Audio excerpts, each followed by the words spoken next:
My name is Bruce Kogut. I'm the director of the Sanford C. Bernstein Company Center for Leadership and Ethics.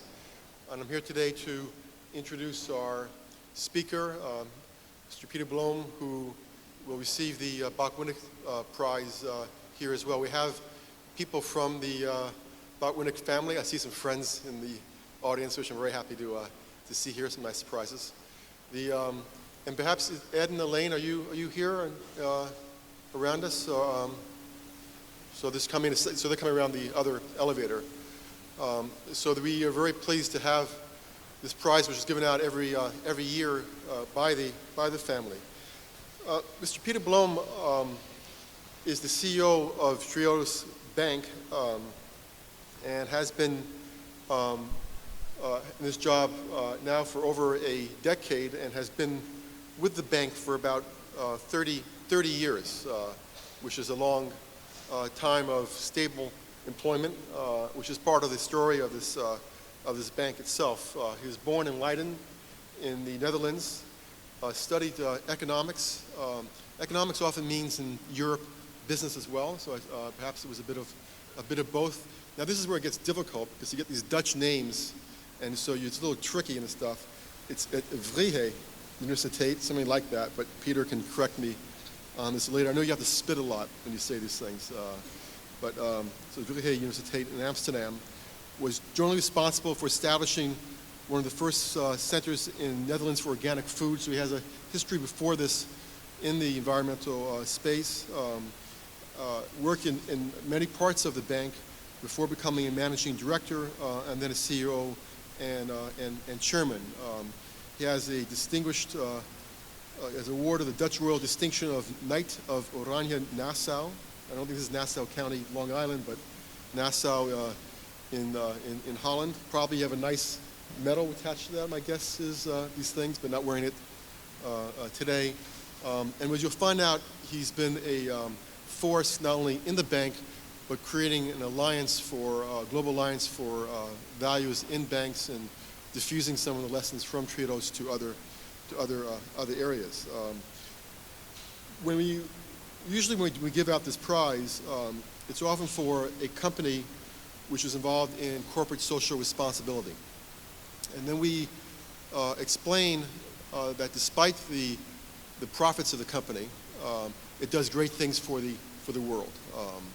And these companies do. We choose them very carefully. They're going through committee, and they do wonderful things for the world.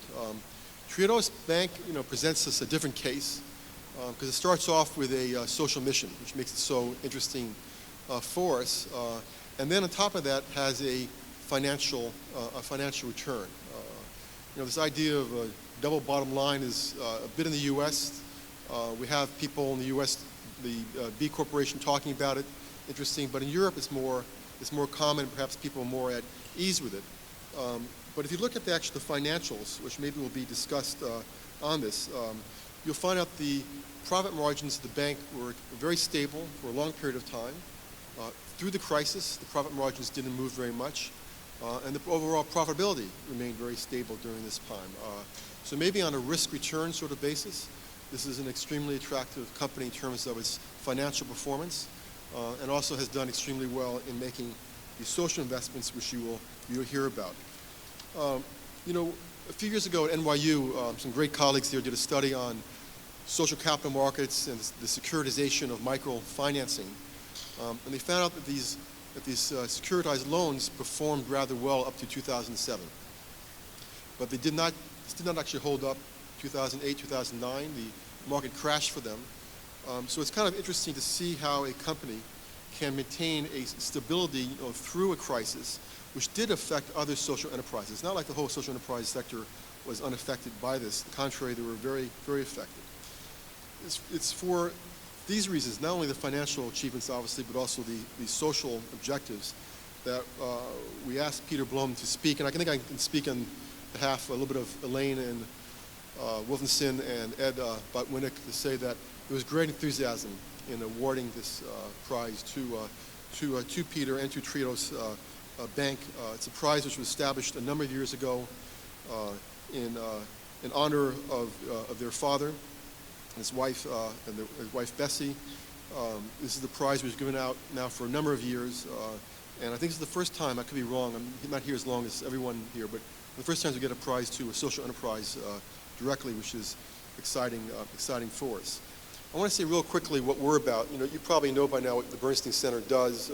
We have people from the board here and previous people from the board as well. You know, many of you know we teach ethics at the business school. You probably have occasionally been involved in debates about this, whether it works. Warren Buffett came and said you can't teach ethics. That's, you know, could be true, could not be true. It's good nevertheless occasionally to remind ourselves there is a thing called ethics or the law, or, you know, don't steal, you know, that kind of stuff. But that's not what we're primarily about. We've tried to move the center and what we do here, you know, away from just first generation ethics issues, right or wrong, but to things being engaged in the world by doing positive actions, things which affect the world. You probably know by now the social enterprise program has, I think, the largest following among the MBA students. I think this is just generally recognize the importance of this. So in some ways we're beyond the issue of, does ethics have a role, but really, you know, what do I do in this sphere? How does it affect my careers? The center does research. We research things on gender. We researched the financial crisis. We did research on compensation for banks. And yes, I'll say to you, it's a positive fact that pay for performance for banks does increase what we call excessive risk. This is work we did with the New York Federal Reserve Bank. So we are engaged in important topics of our time as faculty and as researchers. And we're also engaged as students here as well, which makes it so exciting and gives us so much energy. One of the things we will find out is that Mr. Blom is a banker, and what the bank does, it's almost quaint. It takes in deposits and lends out money, so it's an incredible idea on that, which it does. But you obviously do it extremely well, and you do it with a social conscience on these issues. We had a nice lunch beforehand. It's always a privilege to have a chance to talk to people privately. We talked a little bit about some initiatives they're involved in, including this GIN, which is a Rockefeller Foundation thing, which Triodos Bank underwrites, which has some great people, some of the people on the program today. Maybe they're in the audience. I don't know if Sarah's here right now, but some great people are doing this, which is creating a social capital market, which is so exciting to see being developed. We have Shore Bank here as well, which is another big player in this industry, and we expect great things from them looking forward. Sandra Navali, who is such a force for the center, both mine and the social enterprise one, sent me a little video last week on the discussion between Muhammad Yunus. We talked about this during lunch. Muhammad Yunus and Virka Makula from SKS. Probably read that SKS has already fired its CEO just after doing its IPO a few weeks ago. Not usually a confidence builder in capital markets, but something happened. And the debate was really about, how do you have a social enterprise which is both for-profit and social and doesn't drift? If you have a chance to look at this video, it's really quite interesting. What's interesting about this bank, Triodos Bank, is that it's been around now for decades, has not drifted, has stayed very focused, and has a consistent financial return to its activities. An ethical company, strong on its values, with a financial return. It sounds like a perfect sort of discussion to have here at the business school. Thanks so much, Peter. Please come up. I'd like to award you this wonderful thing, which, if you go through the airport scanner, I'm not sure what happens to you. but thank you very, very much for this. Thank you.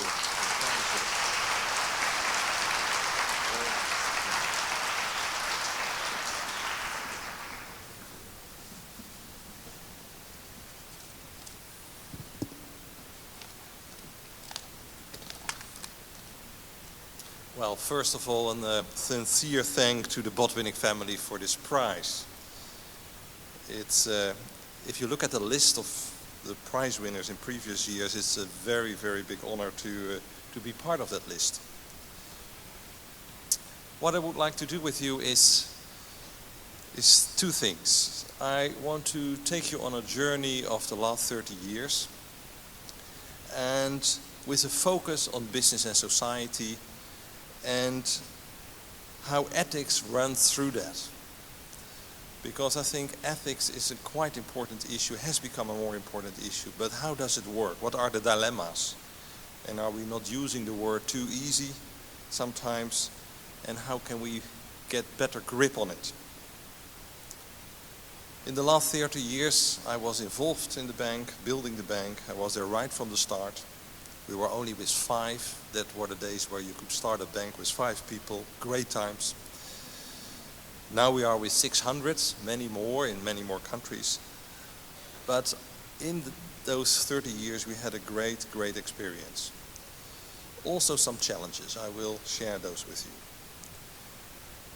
Then after this first block, we will have a short video about Triodos Bank, so I don't have to tell all the facts and figures, but maybe you have some questions. What is this bank about? And we invited customers to talk about us. So that will be a short video, only a few minutes on the bank. And then I go in a much, I would say, more deep question. What happened the last 3 years in the financial sector in banking? And what does ethics and sustainability has to do with this crisis? I hope I can sort of explain a little bit what sort of huge sort of learnings can be there actually for us, for sustainability and for having a more strong banking system, serving actually sustainability. And then I will conclude with some remarks, some advice for the next 10 years. What can we do?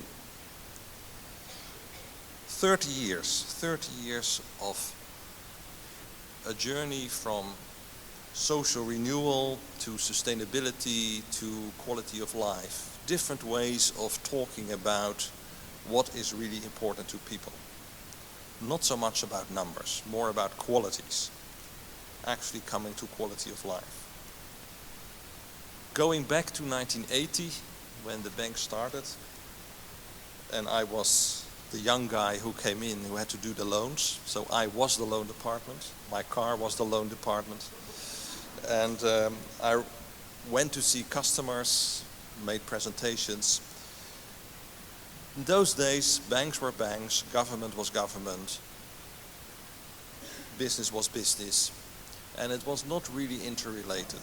So it was quite new that a new bank came into the Dutch society who had a very strong mission. It was actually started because of a social mission. Today we talk very normal about social missions. In those days, 1980, that was very, very uncommon. There were, of course, the cooperative banks and the community banks, but they were more focused to serve local communities. But a bank what took a societal renewal as its mission, how can we bring society on a better level, on a more human level, was not heard of and was very, very new. The key values, the key principles when we started were threefold. They sound very common today, but they were very new. First of all, transparency. Transparency was in 1980 a really new element. Banks were not transparent at all. People had no idea what happened with their money. Many people actually thought that when the bank took the money, kept it in the bank, and when they needed it again, they took it out. But that another side of the balance sheet, a lot of things were happening with this money, was not common knowledge. That has changed a lot over the last 30 years. And that's a very positive development. So transparency was extremely important for us. We wanted to show in which projects deposits were actually invested. We still do, and I will explain you how we do it. But that was a core element of our mission. The second value or principle was that we wanted to create social renewal. What is social renewal? Social renewal is that you want to improve society, that we want to improve business, that you want to improve people's life. And it was really a new element in banking, that a banking was trying to look for those projects. And when I was there as the first loan officer and traveling around seeing small community initiatives, organic farms, People wanted to set up a windmill. You didn't talk about wind farms. One windmill was already quite something. I spoke in average about 1 hour about what society we wanted to live in and about 10 minutes about the loan proposal. That was the sort of balance. It was about the ideas. What do we want to achieve? Of course, the loan proposal had to be good, but we didn't spend too much time on that. But that was really what the bank was about. Striving force to get a transition in society. There was also what I would call now a strong ethical aspect to the bank. Other elements are also having sort of an ethical element, but a strong ethical aspect was dealing consciously with your money. We believe strongly that every person in society who has to deal with his money, put savings, put investments, buy certain products, through the way he deals with his money, he can make a difference. And that was new. So it became a personal, ethical question for people. That was very much in the 80s what we did. The bank didn't grow so much. The 80s were a difficult phase, so at the end of the 80s we were not with 5 people, with 25 people, still a very small Dutch bank. Then the 90s came. The 90s was an interesting phase, and actually you saw that in the 90s we could actually prove that social renewal was not anymore a nice NGO type of activity, but it was a bankable proposition. We made a good profit in the 90s. We never lost in the 80s, but the profits were very modest. In the 90s we really were able to prove that social renewal pays. It was the whole principle of inclusion, not saying this is business, this is what you can finance, this is non-business, non-profit, that's what you not can finance. Include everything together and try to make a proper banking case for it. We were starting to blend business with social objectives. And I think this blending process has continued and is an element of modern society even today. In the 90s, I think transparency became a very hot issue. SRI funds, social responsible investments, became very important, and they had to show to their investors where they were actually investing in. The whole global reporting initiative, starting in Boston, now has its home in Amsterdam, was one of those initiatives who helped the reporting of business to become more transparent. A very important development and a condition for further social renewal, for sustainability. I think in itself is always the question with transparency, is that an ethical thing to have? I sometimes feel it's a very important condition, but it creates the conditions for having a more conscious decision on your investments. Then later in the 90s and the first decades of this century, the whole sustainability issue came up. Sustainability was a new phrase. It wasn't used in the 80s or the early 90s. The word existed, of course, but sustainability in the sense as we know it now wasn't there. And it came up and it became the new idea about the new paradigm, even maybe, how we should organize things. And sustainability includes dealing more consciously with money. So the whole idea that I'm responsible as a consumer, as an investor, as a depositor for what I do, where I invest in, became with sustainability got much more concrete, because there were many more projects who wanted to strive for sustainability in renewable energy, in sustainable agriculture, in eco-housing. All those areas were very concrete projects which had to be financed. Triodos Bank grew, and we offered a range of products to help projects to come about. From a few hundred projects, we had now over 10,000 businesses. And we also built branches in other countries where was the same question from people: can you offer me a bank? Can you present me a bank what really can invest in those projects? From a total different perspective, you could say in the 80s, sustainability or social renewal or behave well was still a PR issue. I think it moved in banking in the 90s to a risk mitigating factor. It's quite an important factor for your reputation, but also the reputation of the companies you had invested in. And in the end of the 90s and this decade, it became really a business opportunity. Many banks moved from just seeing it as a risk element to a business opportunity. And I think that is a very positive element. So it moved from doing good to being more transparent, risk mitigating, to really sustainability as the next shift, the next wave in economic development. The question is, what comes after? Is it still just a business opportunity, or is it becoming a leading example, a leading paradigm of our economic system? I will talk about it later. Before we will show the video in a minute, just some facts on Triodos Bank, where it has come from. So we started with 5 people able to run a small bank in the Netherlands. Now we are with 600 people, over 600 in 5 countries, in Belgium, in the UK, in Spain, and in Germany. We have not only full banking services, we also manage investment funds on very dedicated teams, on microfinance, on renewable energy, on eco offices. All those funds are available now, so we offer a full package to our people to become a real sustainable banker. We also have become more of a thought leader in the sector. So people started to look at Triodos as an example of banking where that could be maybe scaled up or copied for other situations. So worldwide we have a very sort of interesting network of banks who will sort of share with us our vision, but do it in a different, localized way.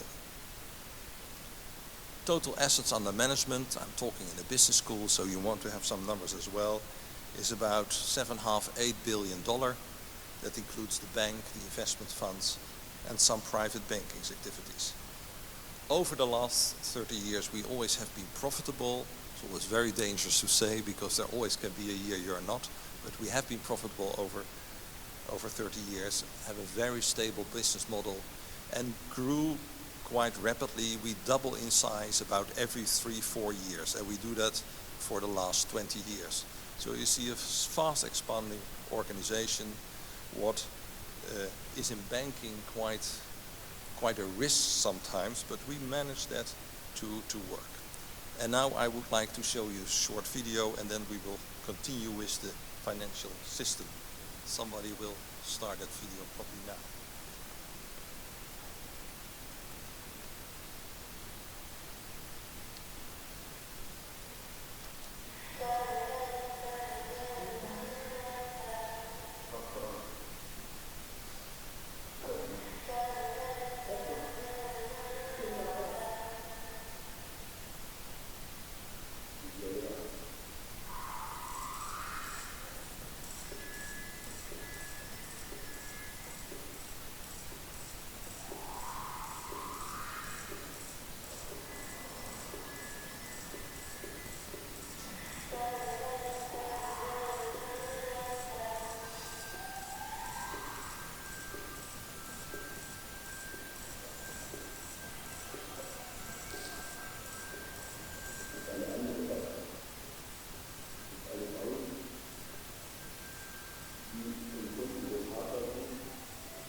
Thank you. That were all different languages. You could hear them, the German, the French, the Spanish, the English. That's great, but sometimes also not so easy to manage that throughout Europe.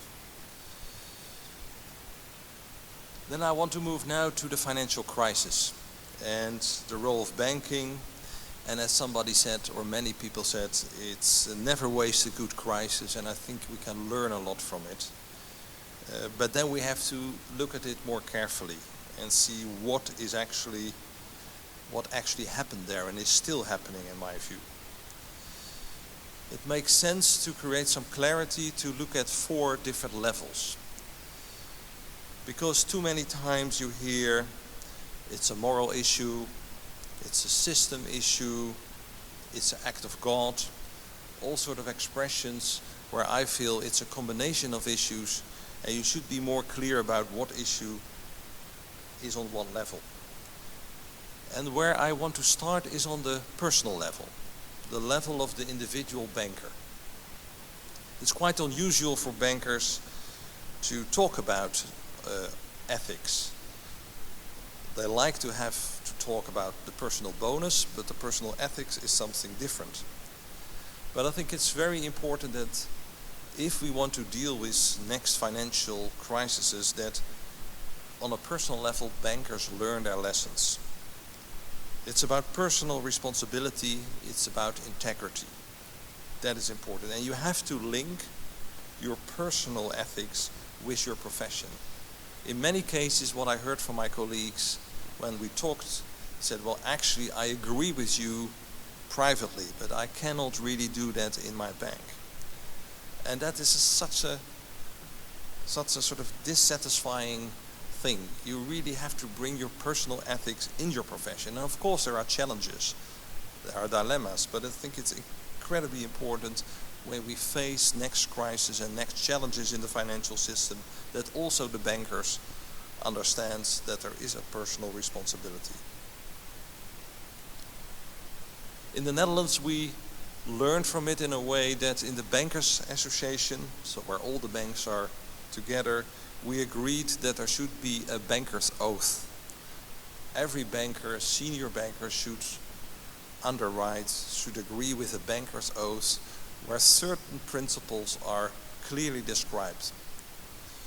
I think that's a good thing, that's a start. Of course it's not in the end people just signing an oath what will help, but it makes clear that on a personal level bankers have to take a responsibility. I think that's extremely important. And when we talk about ethics, I feel ethics is very much needed on that level, on the personal level. If you look at the company level, so one level up, it's quite important that banks start to look into what community am I actually serving, what sort of theme am I serving, what is my purpose in life as a bank. That hasn't happened. It was very much seen as making as much money as possible for the shareholder, but not really oriented on the customer, on the community you want to serve. On a company level, I think it's maybe not so much about ethics, and I will say later a little bit about it, but it is more about creating values, common shared values, not only within the bank, but also in relation with your customers, with your shareholders. You have to build a value community. I think that's extremely important on that level. Ethics can come into that from a personal level, but in the end it's about a value community you have to create. Triodos Bank took the initiative to put all its borrowers on the website. There is this fantastic Google technology where you can really go into the Google Maps, find our customers, our borrowers, and we thought it was nice to make it more easy to have the connection for our depositors to see where their money actually going. It has become a huge success. People could sort of type in their own postcode and see what circle of businesses was actually surrounding them. Businesses were finding each other because they were looking at the Triodos website. Is there another Triodos business with similar values I can do business with? So just starting as an informational tool, it became an interactive tool for customers and actually acting without we knowing. And I think that's what I mean when I talk about a value community. They share values, and this is a new principle of bringing customers together, and a bank can facilitate that. Of course, it will be more difficult if we have not 15, 16,000 borrowers, but if we have 16 million borrowers, then we have to find new ways of doing that. It becomes a little bit more complicated, but the principle, I think, is very important. Talking about a bank and its values, and we talked about it over lunch, and it was referred to here before. There was an interesting discussion between Mohammed Yunus, the Nobel Prize winner and founder of Grameen Bank, and SKS Bank in India, who went public just a few weeks ago and had a huge interest from capital markets. And the question Yunus put forward is microfinance just about serving a certain community of poor people, or is it also about a governance model? Can you actually make profit because of poor people needing finance? And that was a very lively discussion, but I felt that that really had to do with the values. And for Yunus, it was quite clear, if you talk about microfinance, you don't only talk about finance for poor people, but the profit should also go to the poor people. And he was very happy that there were other models, but the microfinance model was really about that. I think it's an interesting discussion, because in the end, sustainability in those models will only exist if there is the right balance between the different stakeholders.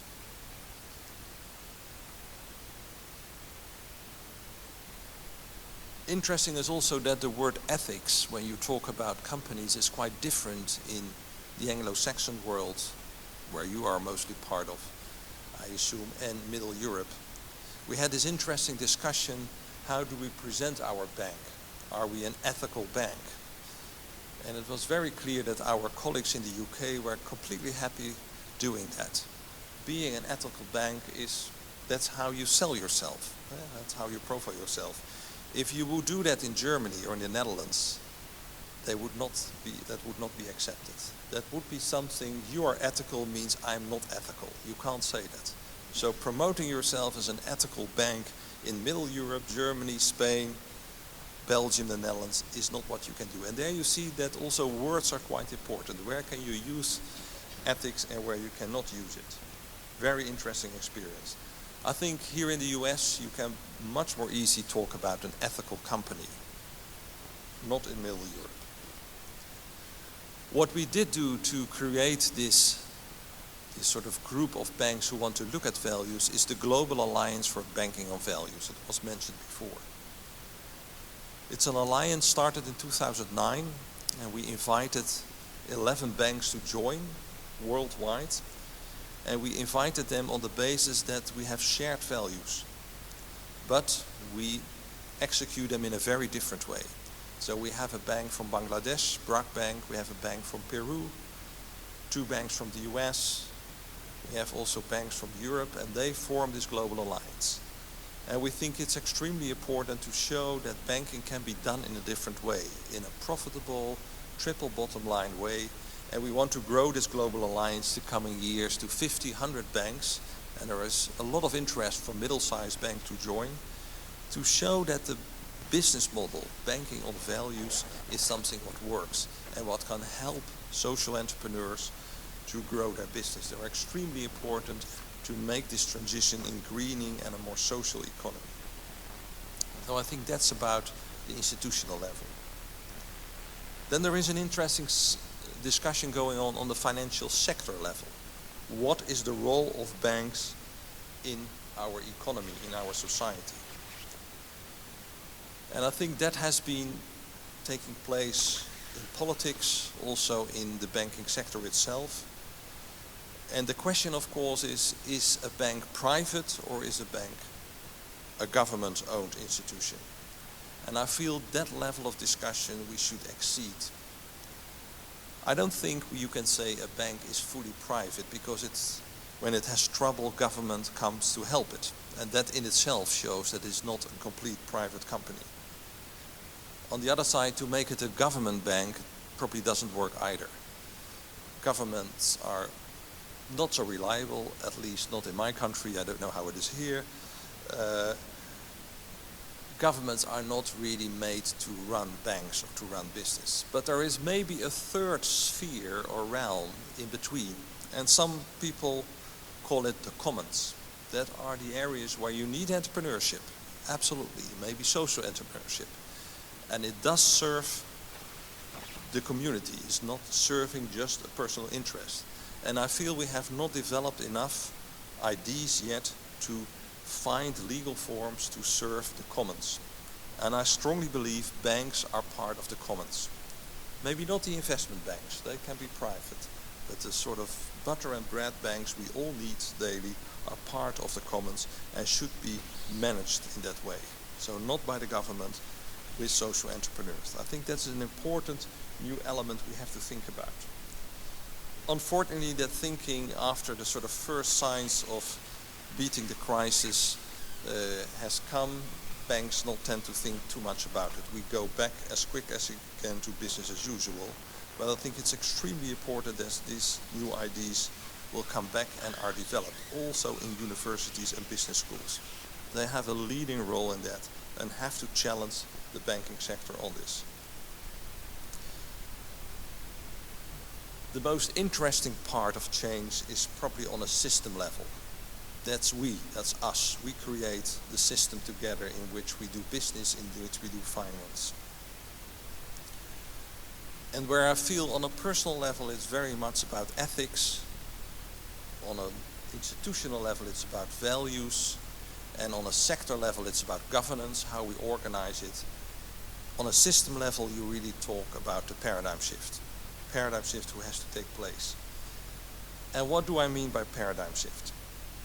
I think one of the paradigms we strongly believe in today, that's what we got taught in the past, is that markets will solve the problem. Markets will solve the problem.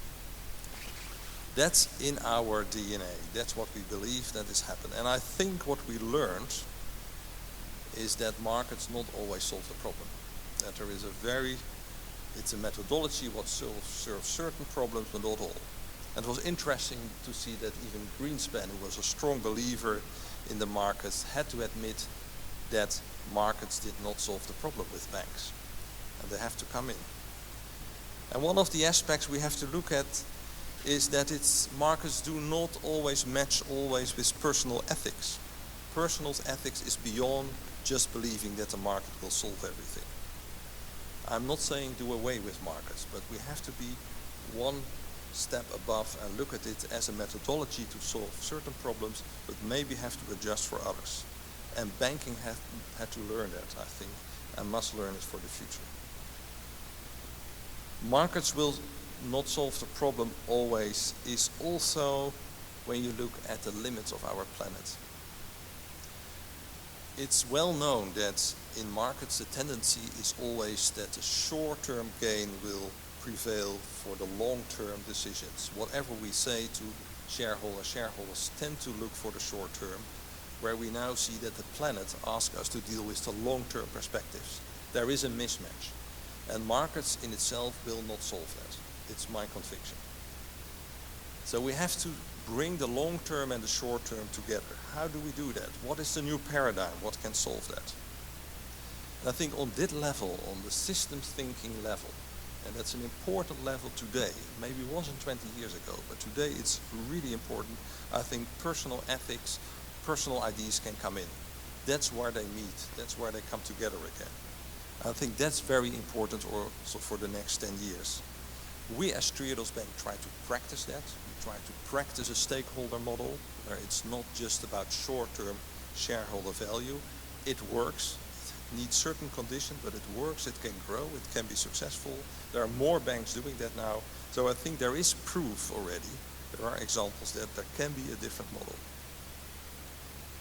In conclusion, and perspective to the future, I think the paradigm shift I just talked about is extremely important. We have to move from maximizing profit, what is in itself a quite simple model. I know myself, I can make our bank more profitable. If I do certain things not, the real single bottom line can be better. but then I don't create the value I want to create. So from maximizing profit to maximizing sustainability. The new generation business people, new generation economies has to learn what does it mean to maximize sustainability and not just maximizing profit. Profit can be part of it. Or if you want to put it in a different way, redefine profit, financial profit. Bring the externalities, the environment, social impact into the profit, redefine profit from what it is now. And fundamentally redefine capitalism. Capitalism refers to capital.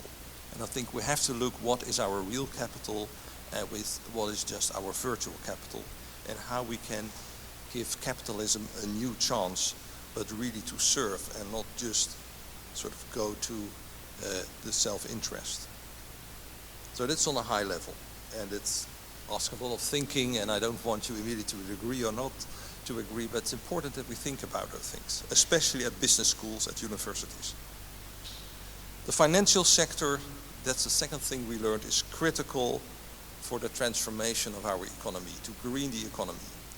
There's an interesting sort of line what came from the UNEP, change finance to finance change. And for me that means you cannot just finance change in the old paradigm. You have to change finance as well.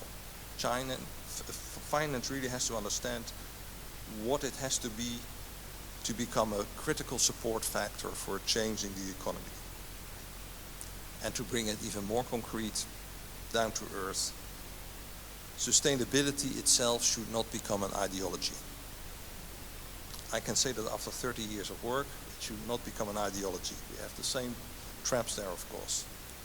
What is extremely important that we share with the people that sustainability is for everybody. It's about wealth, it's about jobs, it's about health. Very basic things we all need. Thank you very much.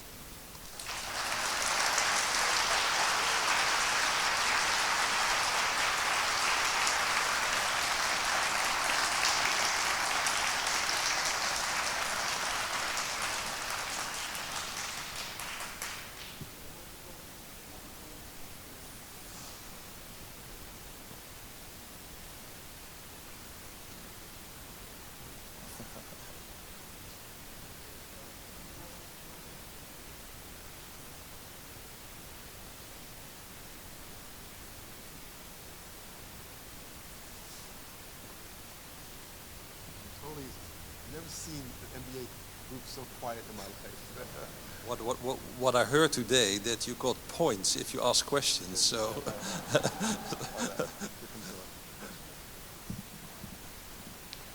Hi, my name is Catherine Beer. Since no one else stepped up, I figure I'll take a chance.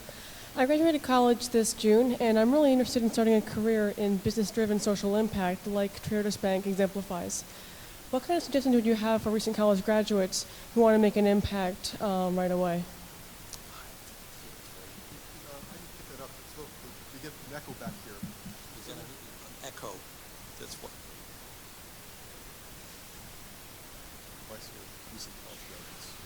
How you can make an impact right away. I think we need many social bankers. So one of the big challenges for the Global Alliance is to find the next generation social bankers. So if you want to make an impact through social banking, come to one of these banks and say, I want maybe to be taught how to become a social banker. I think that's where we have a need, and maybe you have an ambition, and it's an exciting job. It's a growing sector, does not maybe pay the highest salaries, but gets a lot of other satisfaction. Yeah, so that's where you can make really an impact if you are in banking and finance. We need people. We need young people who take up and bring it to the next level. And there's a lot of demand there. Good afternoon. My name is Mark Bush, and I had a question. I was intrigued when you talked about the Google Maps tool that your clients use to find each other and connect with each other. And when I think of a social community, the last thing that I think of that forming around is a bank. So I was curious if you could just tell us a little bit more about how that happened and any steps that the bank has taken to nurture that community. Well, it was very much in our mission to connect depositors with borrowers, so we thought we need a practical instrument for that. And but then you see that the people coming to deposit money with us, and we have more than 250,000 depositors, they're actually very much interested in what their bank do with their money. And then if you look at the website and go to all these projects, there are very exciting projects. You saw a few in the movie, and there are of course role models, but there are many others like them, and people like that. They want to have that real connection again. What is my money actually doing, and can I connect with the people who are doing that? So it was just by luck almost that we were looking for a practical tool to pass on information from borrowers to depositors, but actually it created a lot of enthusiasm we didn't expect. So we had some luck there as well. Hi, Josh Mailman from Serious Change and Jalea Ventures. Nice to see you in New York, Peter. How do you see yourselves partnering with global financial institutions that don't know very much about this area and want to get into it more? And when will you be crossing the Atlantic? We do partner with global institutions, but on a project level. There are many big banks who want to like our name with their own name to do certain projects, and on the way we influence them in their thinking and how to look at things. So that's one thing. So that works quite well. So we are not against mainstream banks. We see them very much as, especially the big ones who have a big trouble to change because they're too big. The middle-sized banks are much more easy to change, but the big banks can do certain things we can't do, so we partner with them. We're quite open to that. Coming to the US, I think there are great initiatives in the US, and we helped to one in San Francisco, New Resource Bank. There are many others. There is Shore Bank, now Urban Partnership Bank. So I think there are many here already. But I do think we can strengthen the global network to help each other and to learn from each other. I personally learn a lot from a bank like Brak Bank in Bangladesh because they have certain methodologies serving 7 million people there we don't have. And they learn from us about environmental impact. So that sort of level of learning is happening. I think that's incredibly important. Hi, I'm Jessica Harrison. I'm a Columbia Business School student and a Harvard Kennedy School student. I believe you mentioned that you think banks should be regulated in a more entrepreneurial way, and I wonder if you could elaborate further on what that would look like. I think entrepreneurship is extremely important. Sometimes people feel things come automatically, but we need people who actually take action and do a business, and we have many of them. So we appreciate entrepreneurship very much as a bank. And sometimes bankers tend to look more at the collateral side of a loan than on the entrepreneurial quality. And on the other side, studies show that 80% is about management and 20% about other circumstances. So there is a mismatch between them. And what we try to do and help our loan officers to train more and look more at the entrepreneurial side, the personal skills of an entrepreneur, what can he or she contribute. And in the second level, more looking at the collateral side. It is needed as a bank, otherwise you cannot be a bank. Regulators look at that. But first of all, it's about the entrepreneurship, about the management skills. And that's not, it's not only always easy, because many people are not good entrepreneurs. And you have to tell them, there's also the role of the bank, sorry, you're not a good entrepreneur. I don't lend you the money. So that's not a social, easy way sometimes, but it is needed. So extremely important. Hi, thanks. My name is Manu. I'm a research fellow in Yale, and I'm part of the Grameen Creative Lab. So I know all organizations know each other. Well, basically my question leads into one topic you shortly raised, banks and their responsibility in the community.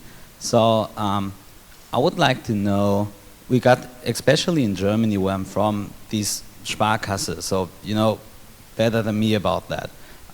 That seems to be a stabilizing factor in banking sector, and also when it comes to natural fundament for a bank like yours, it could make sense. This is what I believe, to have those smart castle systems as a background. Maybe you can say something to that. What do you think about that? Thanks. I think what's very important for a bank to stay close to the real economy. And that didn't happen the last 2-3 years, and many years before it was building up. So this element to think that the virtual world is the real world, but the real world is where you actually as a bank are connected to. I say always to our co-workers, you can't make money with money. You can lend money to an entrepreneur, he creates value, and you get part of that. But just thinking, making money with money is sort of the wrong perception. And therefore I think all the banks who are close to the real economy, we were close to the real economy, the Sparkassen were as well, they have done relatively well in the crisis. Still they have to practice proper banking activities. You cannot say, well, I just do local or I just do real economy and then it's okay. You have to be very much on top of it. But that's a very important condition. Stay close to the real economy. That's why I feel that it's important that we have also many smaller banks. And smaller is not less sophisticated. It's closer to the real economy, and there you can work much more together with the entrepreneurs, and that will make the economy much more healthy. My name is Matt Magenheim. I'm a student at the Columbia Business School. You have several investments in microfinance organizations around the world, especially in the developing world. I think one gap is SME lending. My question is, do you think that these microfinance organizations will grow into that role? Do you think it's going to be a role for commercial bankers, or will it be a new player that has to emerge and to take that? Yeah. I believe that's not for every microfinance bank or institution possible, but I do think the next shift is to SME lending, what is much more complicated than microfinance. Because there the individual relation to a loan officer and a business has to be established, and because they are still relatively small, there's a whole cost factor there. And where microfinance is more a methodology to lend, it's a program.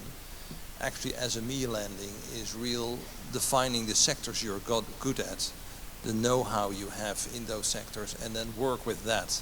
And that means more focus. And that is sometimes what's not so easy for banks in their next phase to decide on. We are helping the banks we are a shareholder or borrowed money to with that strategic process, because it's a strategic transition process, becoming from microfinance and SME lending bank. It needs different skills, different sort of staffing, different even governance model. So yes, there is a huge challenge there, and it has to happen because I strongly believe that for the stability in those countries, a middle class of entrepreneurs and SMEs is extremely important. For political reasons, social reasons, to build more equity in those countries.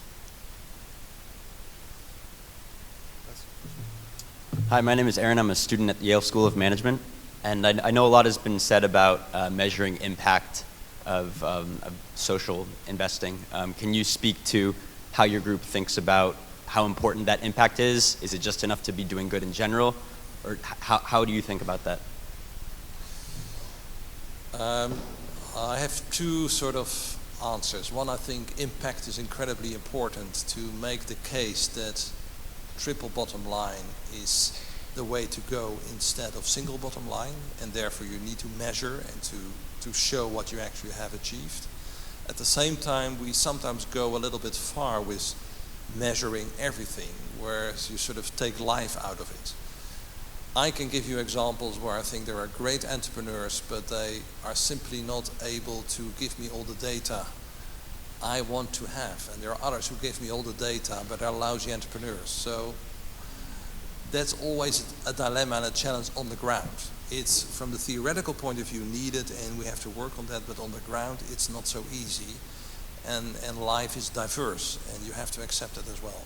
So I feel always a little bit ambivalent about measuring impact in that sense. Thank you.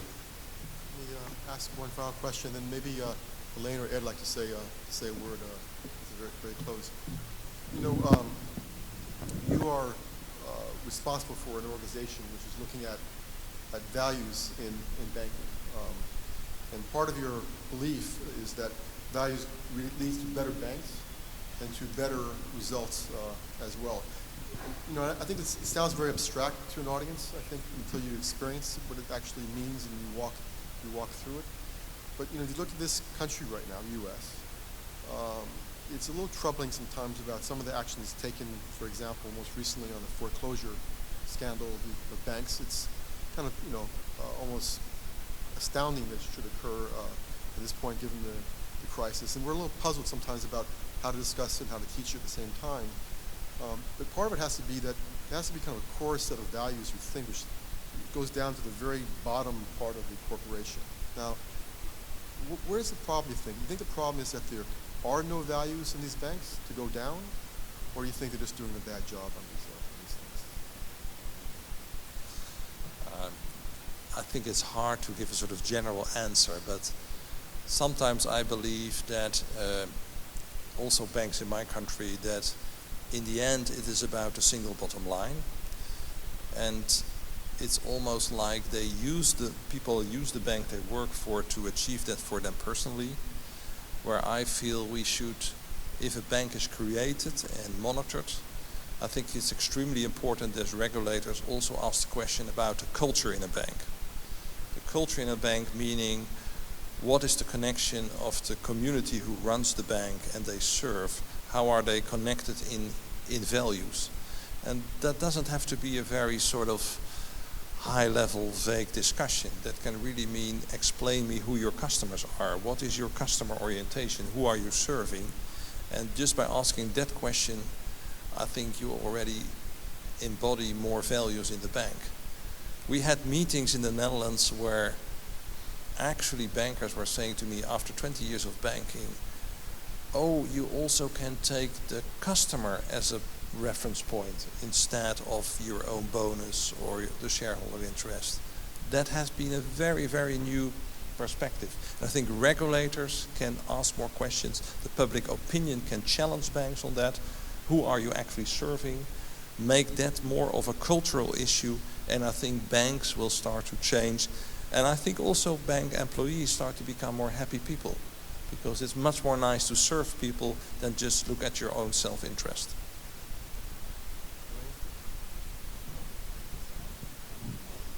Okay, so thank you very much, Peter. I think it was a wonderfully inspiring talk for everyone here, and certainly for all of us.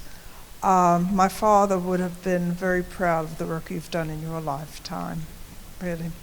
And I think we would all like to thank you again.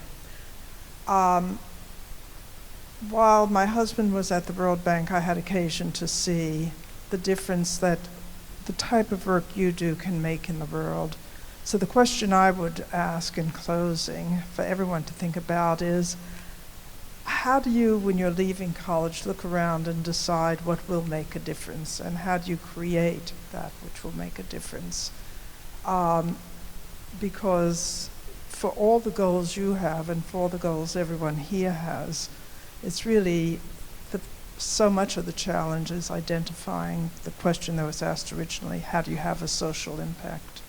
And you obviously identified and implemented something quite exceptional.